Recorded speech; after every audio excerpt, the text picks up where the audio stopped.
Hello and welcome to this episode of Shatterdice Reviews, and today's board game review is Sleeping Gods: Distant Skies. Sleeping Gods: Distant Skies is the sequel to the highly regarded adventure game Sleeping Gods. Although a sequel, you do not have to have played the original game to understand Distant Skies, as it takes place years later and involves different characters. The game is for 1 to 4 players and will have you taking on the role of 4 different characters along with Claire Smith, a character controlled jointly by all players. Claire is unquestionably the main character of this game and the group leader. Regardless of the number of players, you will always use Claire Smith and all 4 supporting characters. They are fairly simple, and so if one player has to take on more than one character, it is not really a problem. So, how does the game work? Well, the first thing you do to set up the game is open this atlas to the location of your party. When the campaign begins, you will be here at Henrik's camp. The aeroplane miniature is placed on this track, matching the page number of the atlas. So in this case, the plane is placed here, and this plane tile has its fuel and health set to maximum. Place the Claire Smith miniature on the atlas in this space with the plane icon. Each player then puts a health tracker on their player board in the maximum space and collects 3 of these stamina tokens. Do the same for Claire Smith's board, even though she has no dedicated player. Now set up the adventure board with these event cards and this deck of ability cards. Organise all of these resource tokens and have them within reach of all players. This is the combat board, and all of your adventure cards with the subtitle Combat should be placed here. All the remaining starting adventure cards are then shuffled and dealt equally among the players. The last thing to place is this enemy deck, where the card backs are numbered and should be kept face down in numerical order. There is also this nicely designed wood effect box. It contains all the adventure and mission cards you will acquire throughout the course of the campaign. Although I don't know if it's right to call it a campaign, as this game's adventure is one big ongoing game. You could, if you really wanted to, play the entire thing in one day. It doesn't really follow the formula of most campaign games where you play a mission or quest detailed in an adventure book. Instead, you just bumble around the pages on this atlas book, seeing what there is to see. When you have had enough playing for the day, make a note of each character's health and the party location on this record sheet. It is best to end play on one of the many numbered locations featured in the atlas to easily resume play. Each character should have any tokens and cards they have stored with them. So that's the basics of setting up and saving the game. So how do we actually play? Well, each player will take a turn using one of the characters they control until all 4 characters have activated. Claire Smith does not take an individual turn. Now, on your turn, the first thing you will do is draw an event card and resolve the text on it. This may lead to some kind of skill check, or in some cases, just describes an effect that takes place, such as being weakened or suffering damage. Once the event is resolved, the player draws 2 of these ability cards, which can be equipped to their character. To equip one of these abilities, you must discard a number of ability cards equal to the number of cards depicted in the corner here. More powerful abilities, of course, require you to discard more cards, and so take several turns of saving cards before you can equip them by discarding the others in your hand. Now, it's time to move around the map. Moving costs 1 time, which is tracked by this clock token on the adventure board. It starts here, and if the token reaches this point on the time track, your turn ends. The move action costs 1 time, and when used, the player moves the Claire Smith miniature 1 space in one of the 4 cardinal directions. Diagonal movement is not allowed in Sleeping Gods. Claire Smith represents the whole party moving together, and you cannot split up in this game. Clearly, these characters have played enough role-playing games to know never to split the party. When you enter one of these spaces with a number on it, you may choose to explore the area. This costs 2 units of time to do, and when exploring, you will open this adventure book to the entry number matching the one you are exploring in the atlas. Read out the story text for all the players, and then there will usually be a choice for you to make, such as take the left path in the road or the right path, or something like that. You can discuss which option to take, but it is the active player who ultimately makes the decision. These choices and various other game effects will often trigger skill checks, such as this one. This shows you have to perform a strength check and beat the target number to pass. There is usually a penalty for failing these, but any rewards listed are collected, even if you fail. So thankfully, you will not have to repeat difficult skill checks again and again until you pass. So how exactly do we make a skill check? It's pretty simple. First, decide who will assist in the skill check. The game is really a team effort, and it's not often one character can pass a test by themselves. Each character taking part discards one of their stamina tokens. If they do not have any to discard, they cannot assist. Now, add up the icons for the attribute being tested. In this example, strength, each contributing player will add the red strength icons together. Each player may also look through their adventure cards and play any of them that may help. Now, each player may also look through their hand of adventure cards that are not equipped. Any with a strength icon on them may be played to contribute to the test. However, this is best done sparingly, as you will lose that card for good. Now, once you have your total attribute value, draw one ability card from the deck and look at this number here.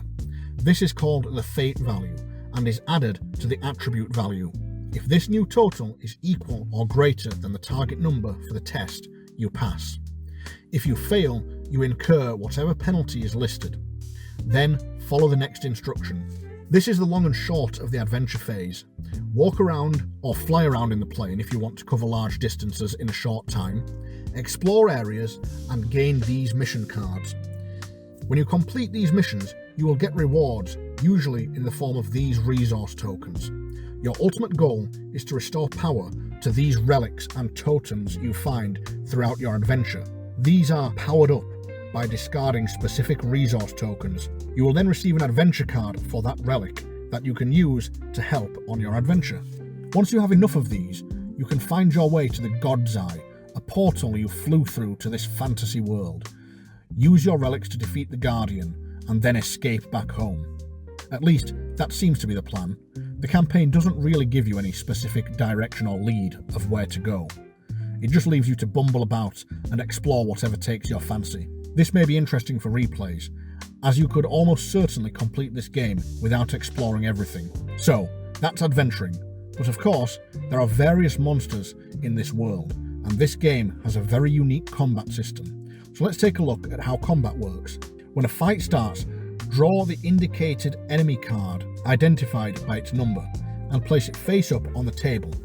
As you can see, there is this grid at the bottom with these symbols. Most of these are health symbols and power symbols. Health represents the enemy's health, funnily enough, and these power symbols are their strength. Each turn, you will add a number of these power tokens to the enemy card equal to those depicted on the grid. This icon here represents the enemy's attack value. As you can see, it's a number plus the total power tokens on the card, meaning the more turns it takes to defeat the monster, the more of the power tokens get added to its strength value, increasing its total attack strength, making them far more deadly as time goes on. So here is how you fight them. Take those combat cards and shuffle them. Then each player gains one combat card plus the number of characters they control. So in a 4-player game, each player would get 2 cards, while in a 2-player game, each player would receive 3 cards, as each player is controlling 2 characters. Each player then takes it in turns to play 1 combat card for each character, until 4 cards have been played. Then the enemy triggers any of these end-of-round abilities. Players then draw combat cards again, and a new combat round begins. So when you make an attack, you play your combat card. I'll just use the revolver here as an example. It's very simple, and some weapons are more advanced than this, but that is for you to discover on your adventure. The revolver deals this much damage, plus the result rolled on this die.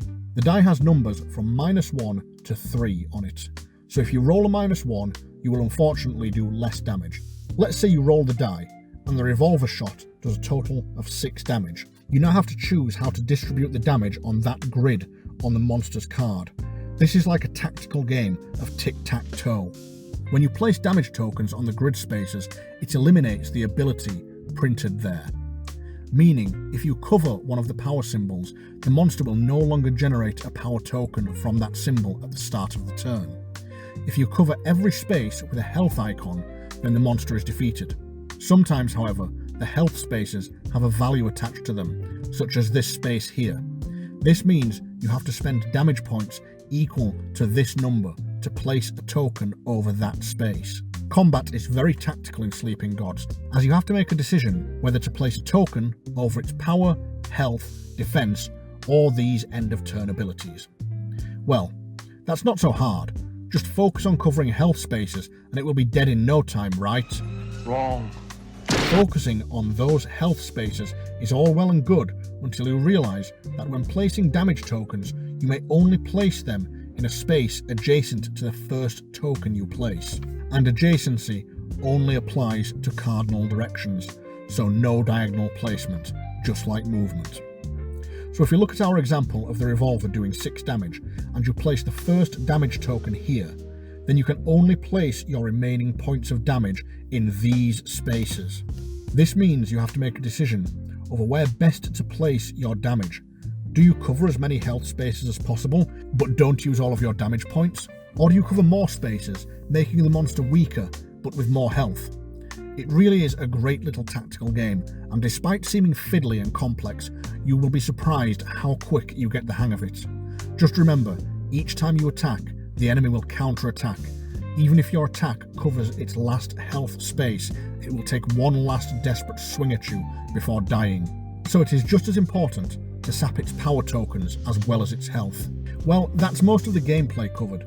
It all boils down to running around this fantastical landscape and gathering as many resources as you can before time runs out and you head into the final battle. Now, let's take a look at the good, the bad, and the ugly. The good. The combat system is an ingenious design, combining card play with resource management in this strange kind of tactical worker placement minigame type thing. I've never seen anything else quite like this, and it works extremely well. The exploration is fun too, as you bumble around this strange world, meeting all sorts of characters and adventures along the way. Turns are quite quick too, but more importantly, they involve all players in the game. Anytime you do a skill check, other players can join in, so there is very little downtime in this game. While playing, I never once found myself bored while waiting for another player to finish their turn. The components are also great. Not only does everything have this high quality feel to it, but they are also limited to what the game needs. Nothing feels overproduced. There are no one-time use tokens that sit around waiting to be used, or one-off special rules that change the game completely for a turn or two. What you see is what you get, and what you get is all that you need. Replayability is also handled well. Although a second run of the campaign would still have the same basic story, it is possible to complete this game without ever visiting certain locations. In fact, when we finished, there were 2 atlas pages we had never even visited. So there is plenty more to explore if you decide to revisit this world. The bad. The worst thing, and perhaps the only truly bad thing about this game, is the structure of its campaign. The game kind of just turns you loose in this world. After a little introduction, you are told to empower these ancient artifacts by gathering resources, but not what to do with them. So you just kind of bumble about, from page to page, encountering all these weird and wonderful little stories and situations, but without really knowing where you are meant to go or what to do. We were confused as we got deeper into the game as to how we actually finished the game, as nothing seemed to be telling us where to go next. And you only have a limited number of times you can camp before you run out of time. What we later learned was that when you use your final camp action, the game sends you to the ending, and that's how things finish up. So the game really is a race against time to power yourself up as much as possible for that final battle. Lucky for us, we had a very powerful team at the end, and so it was a fairly easy finale. That's really the only bad thing about this, but for a game focusing on story so much, it is quite a notable issue. The ugly. Well, there's a few bits in this game that are confusing, such as the initial setup telling you to remove event cards of a certain level. This made me think the game started with only level 1 cards in the event deck, but it turns out the level of a card doesn't really mean anything. We played several gaming sessions before I realised this, and corrected it. The overall feel of the game is very family friendly. It's not really fair to call that an ugly aspect of the game, but it's also certainly not bad. But it does have this Saturday morning cartoon adventure feel, where there is no real danger or stakes, and every story ends with a moral lesson. Don't steal, don't raise evil spirits from beyond the grave, and don't side with the tyrant king of Stormlock City. Well, I did, so their game. You can't force me to bring peace and unity to the lands. So overall, I enjoyed my time with this game, and I would say it was not very boring, as the adventure phase was fun, and the combat was so engaging and thoughtful, with just the right game length for a campaign of this type. Unfortunately, it was dragged down a bit by that sense of directionlessness, wandering around with no clear goal. That being said, now you know what to expect, then I would say if the gameplay sounds appealing to you, this game is definitely worth a look. Well, I'm bored of reviewing this game now. If you like these reviews, feel free to like and share and subscribe to the channel. Bye.